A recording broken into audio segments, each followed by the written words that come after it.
Thank you very much for inviting me to be here on this special occasion, the 100th anniversary of the dedication of this beautiful building. My name is John Piper, and I spent most of my career at Lycoming College.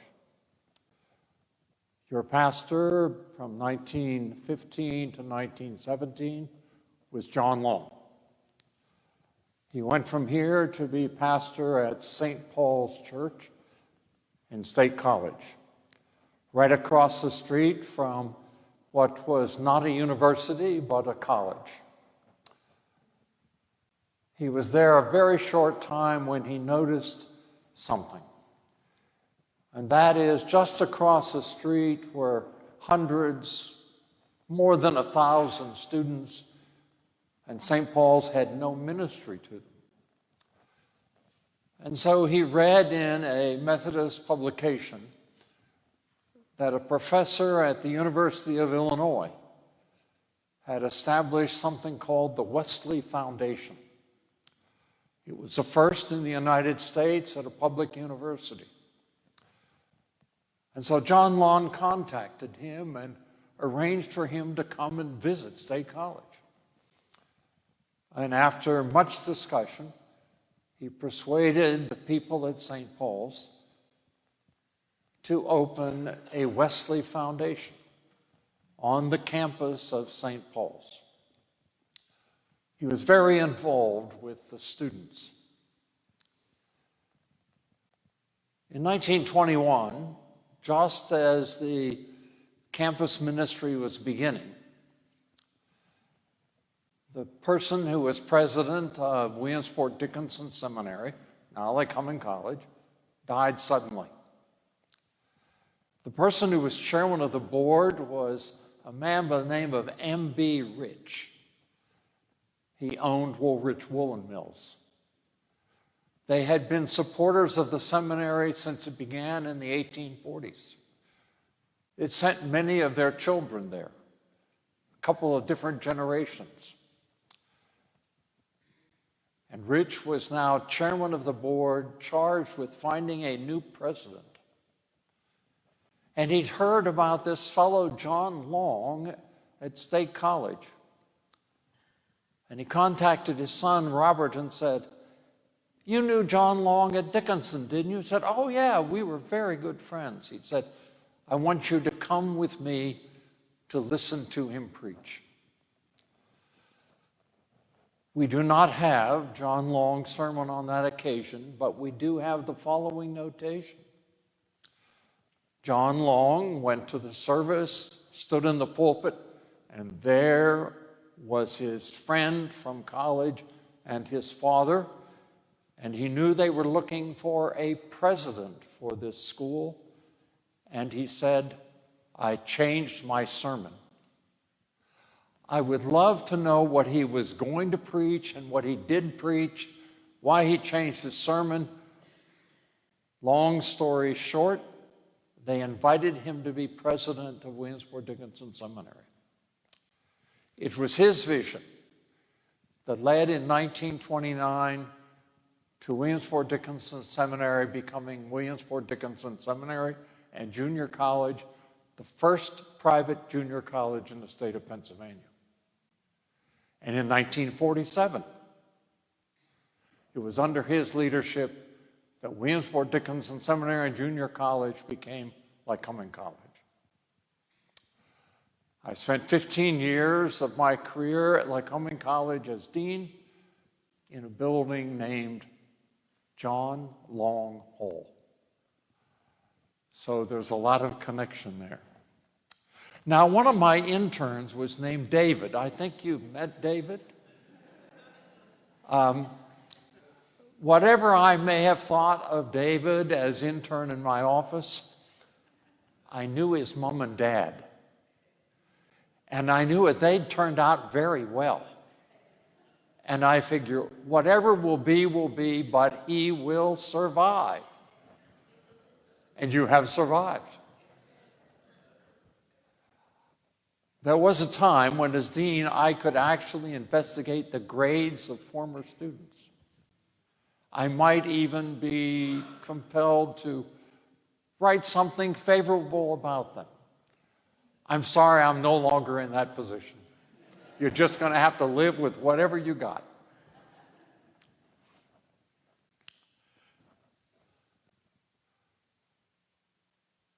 Remember Jesus Christ. Those were words of Paul to Timothy in his second letter to his son in the faith.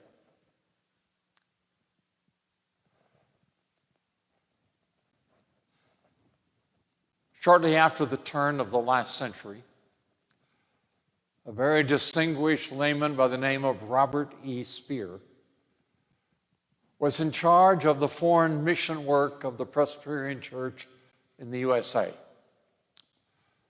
His job was to recruit missionaries and then to send them to mission sites, and then periodically to visit them. He was on such a visit in China. He was on a boat, one of the great rivers of China, pushing north against the tide of the river, slow going, and he was with a group of missionaries and Chinese pastors, persons who had been recruited, and they decided that they would spend their time in Bible study.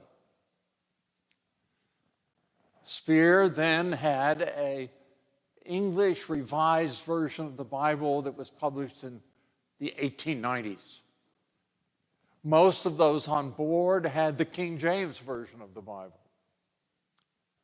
And one of the Chinese pastors was reading this passage from Timothy.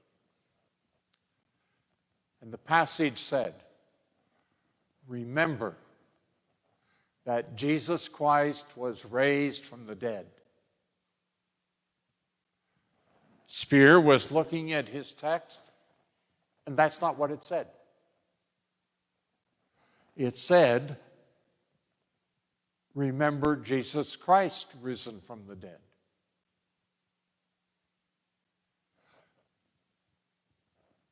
Yet another translation was used this morning.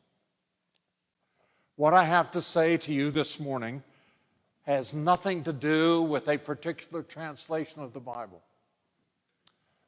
When I work on sermons, maybe David or Ron or others of you who have occasion to preach, my suspicion is you do as I do, and that look at several different translations.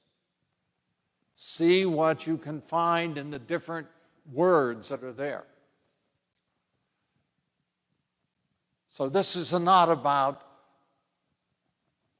the strength or weaknesses of a particular translation of Scripture.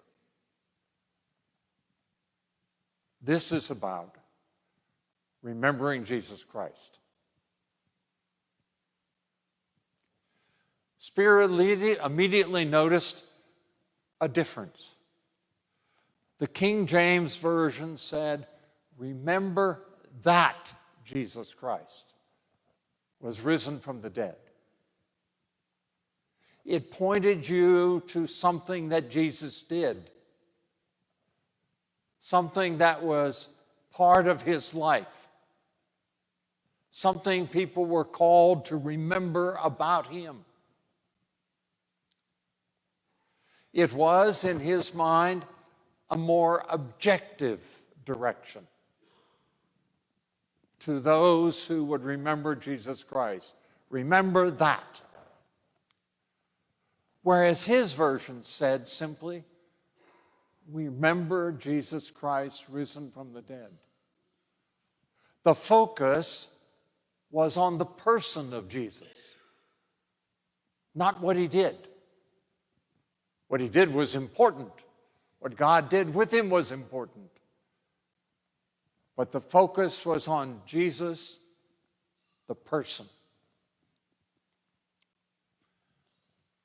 Spear came to believe that both those translations were necessary to tell the complete story, to invite people to remember Jesus Christ. You needed to do both those things. Remind people what Jesus had done and remind them of the person of Jesus. First, the King James Version. Remember that Jesus Christ. It is no accident that Paul's first word about remembrance was the resurrection. I suspect all of us are familiar with Paul's letter to the Christians at Corinth, especially the chapter that says, faith, hope, love, these three, but the greatest of these is love. But I believe there is a more important chapter in that first letter. It is the 15th, I invite you to read it in your own time, that says, if there is no resurrection, people will make a mockery of us. The central feature of Jesus Christ's life and ministry was God's decision to resurrect him, to bring him back to life. That was the hinge of history, if you will. And so it is that the King James Version invites us to remember the resurrection. In the early church, there were a lot of efforts to identify what it is the Christian ought to believe. What were the core beliefs? And so, shortly after the Gospels were written, Christians in the 2nd and 3rd century began to create creeds, statements of faith. And central, I can tell you, because as a seminary student I once had to study them, central to all of them was the resurrection of the body. My suspicion is that most of you here know the Apostles' Creed.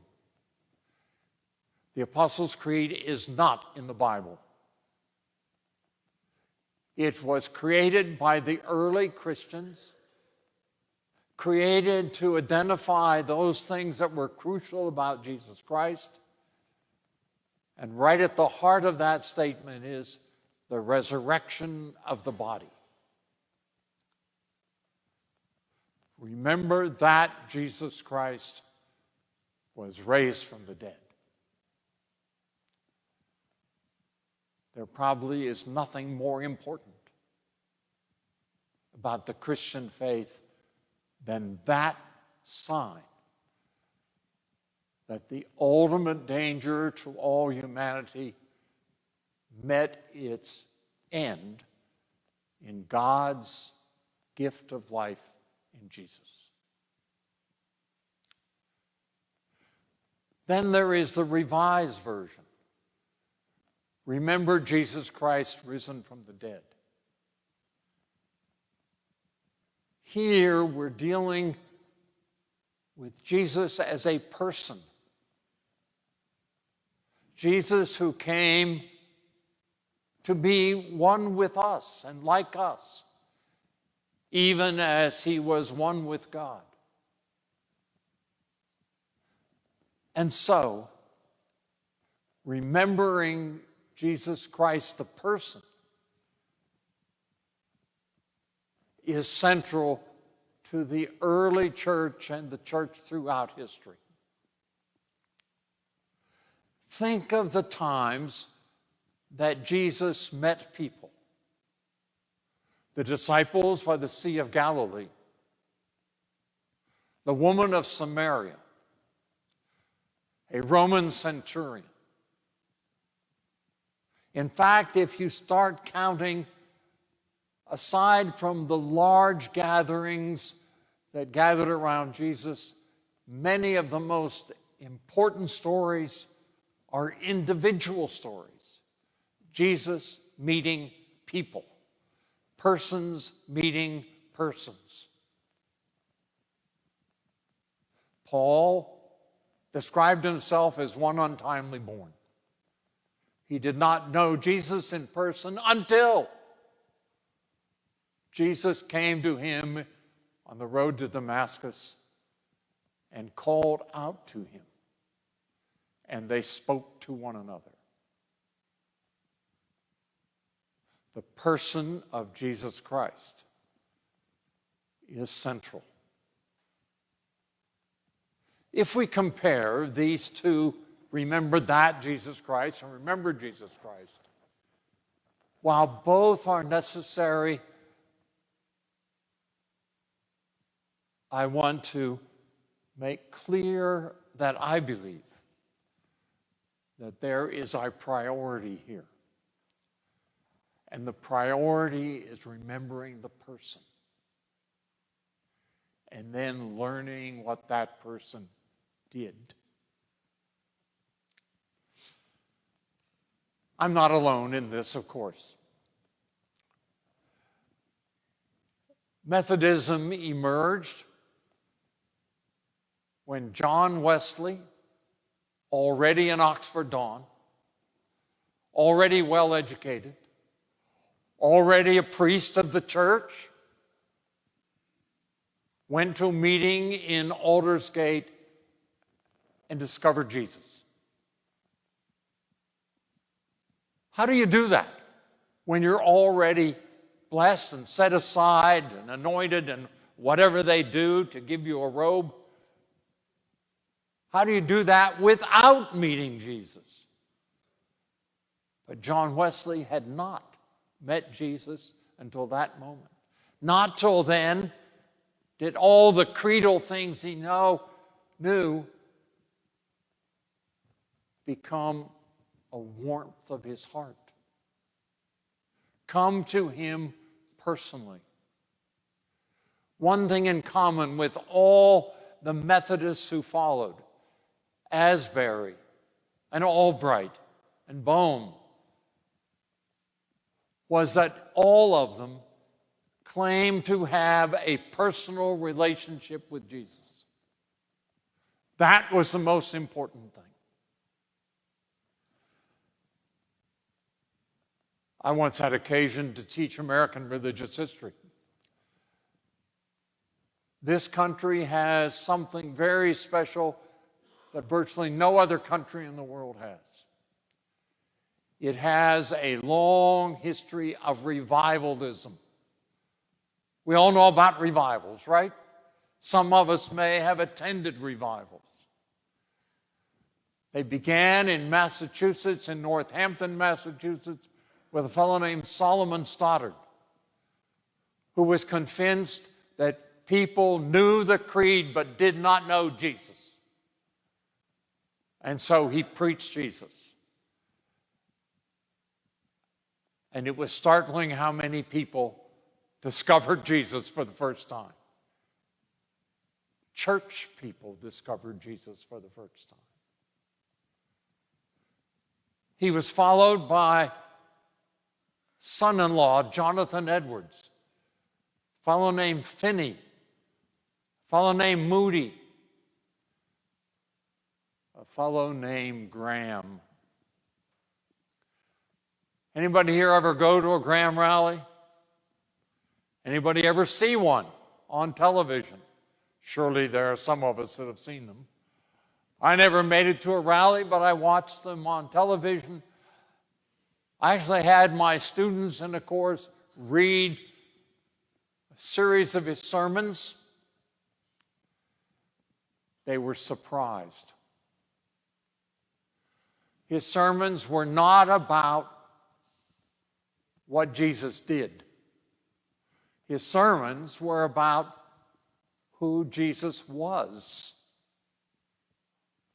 And so almost every time, well, say every time, though I can't calculate that, near the end of his sermons, night after night in places like Madison Square Garden.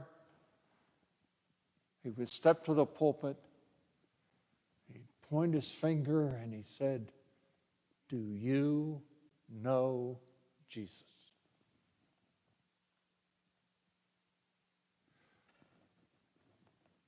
Not, do you know about the resurrection? Not, do you know the Sermon on the Mount and his teachings?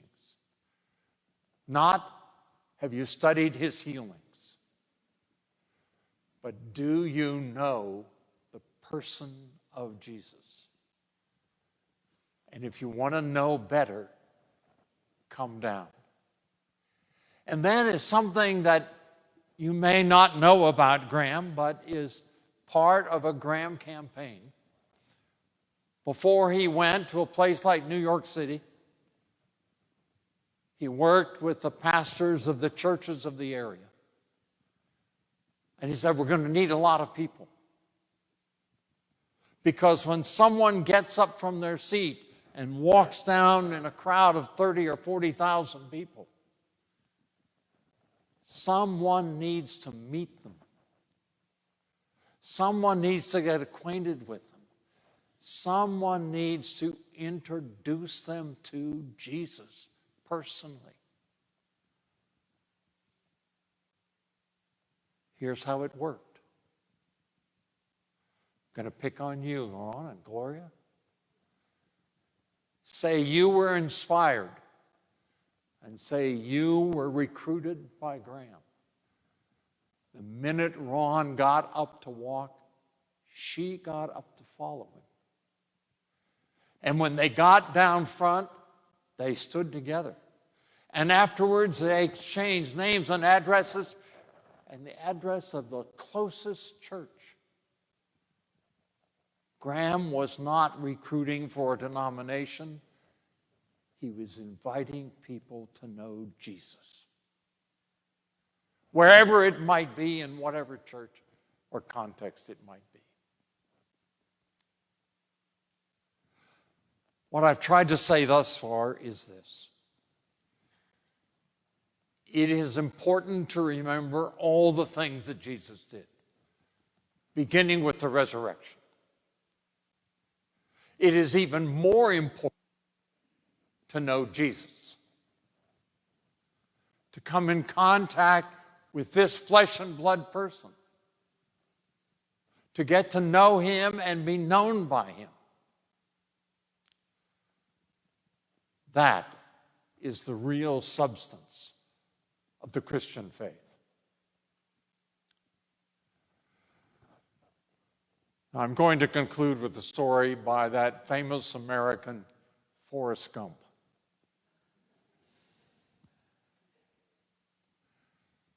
Seriously, I know Forrest Gump is not a famous American, but it's one of those movies that the first time I saw it said, I could show that in church. A lot of good stuff in that movie. And so this is someone's creation. It's possible you heard this, but if so, chuckle anyway. Forrest was raised by a mother of faith, taught him songs and prayers, taught him the importance of family, of being honest. Forrest had his limits, but he understood what his mother was doing, and he cried when she died, but she tried to say, Forrest, I believe and I know what's going to happen. Time came when Forrest's life began to play out its final strings, and he died. And he got to heaven, and St. Peter said, well, Forrest, we've been expecting you. Your mother has been waiting for you. But you know, since she was here, came here, we've introduced a small test to get in. Oh, Forrest said, that's not good news. Said, I don't take tests well. Some of you may not have taken tests well. I will not share the tests I did not take well.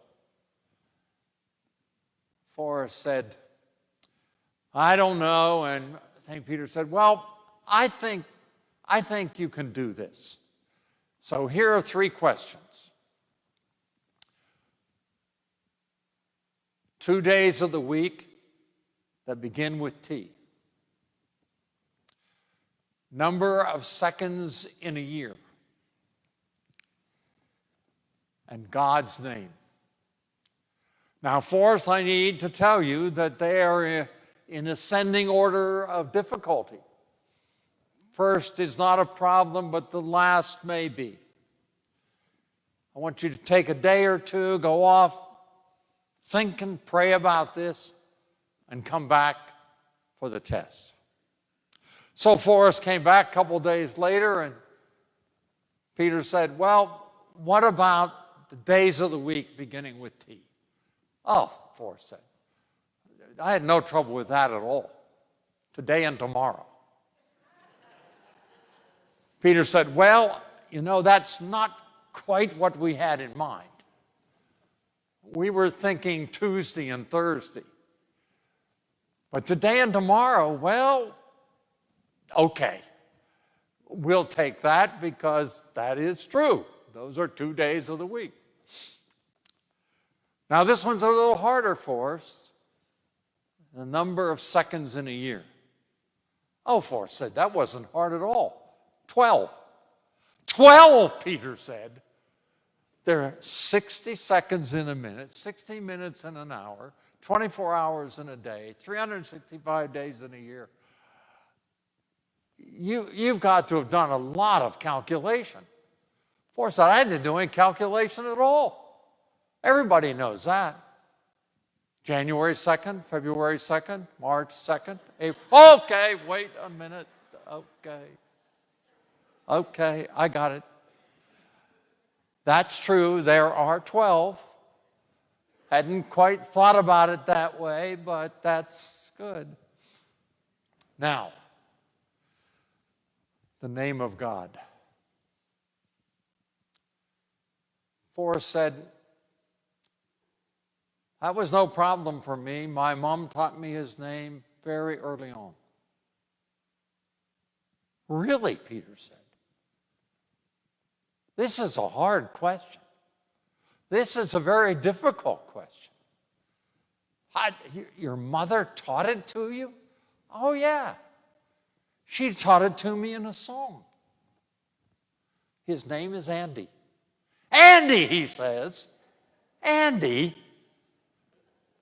I believe you have an Andy in your house. Wow. God dwells in your house. Andy? Sure, Forrest said. And he walks with me, and he talks with me, and he tells me I am his own.